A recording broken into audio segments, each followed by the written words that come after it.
Hey everyone, thanks for joining me for this tutorial.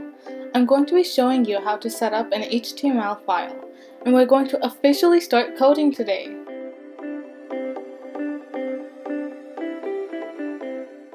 To start off, we're going to open up Atom.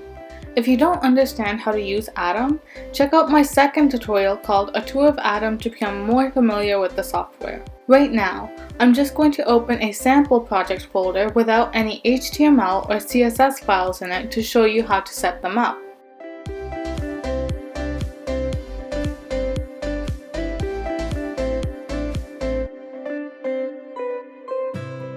Once you have your project folder open in Atom, you're going to go to the navigation bar at the top, click File, and then click New File. We're just going to click Save right now, and a box should pop up asking you to save the file. If you want this file to be the landing page of your website, name it index.html. If it's a file that will create any other page on the website, such as a blog page or something else, you can name it anything, but the file must end in .html. At the very top, you're going to type doctype.html, exactly like that. This informs the computer that it's an HTML document, as there are lots of other different types of documents on the internet, such as PDFs among others. Next, you're going to type html_lang equals n. This is an HTML tag and tells the computer that the document is in HTML. It's the ancestor of all the other tags in the document, because they're all nested inside this one.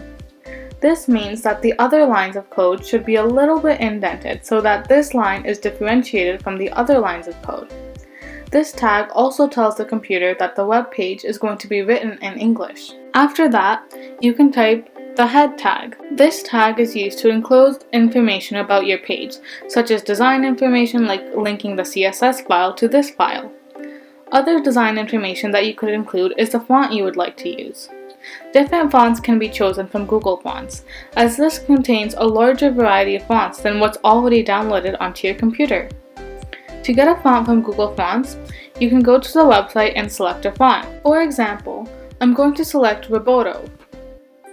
You're going to click on the plus sign like I already did, and then click on the bar that says One Family Selected.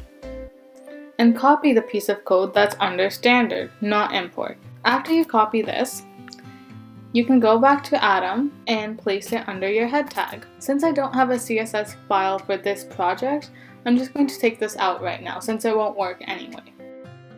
Another piece of code that has to be placed under the head tag is this one. This tells the computer the type of character encoding the document is using. Under that piece of code, you should place this piece. This makes sure that your web page is responsive and that it can be scaled down to fit the screen of a smaller device if needed. Moving on, another piece of code nested under the head tag is the title tag. This is the only required element to be placed under the head tag. The title tag tells the computer what text to display on the tab. For example, when you go to Google, the tab displays Google because that's what's written in the title tag. If I want my tag to say hello, I would arrange my title tag just like this. The main takeaway for this section is that the head tag does not enclose any content for the page, like paragraphs or anything else. Now you can just close the head tag with the end tag. Moving on to the body section, we can code the body tag, which will contain all the content for the website, such as paragraphs. In the body section, there can be many different types of tags that can do different things, and I'll get into that into the next tutorial. For now, I'll show you how to see what your website looks like right now on a browser. First, right-click anywhere on the code.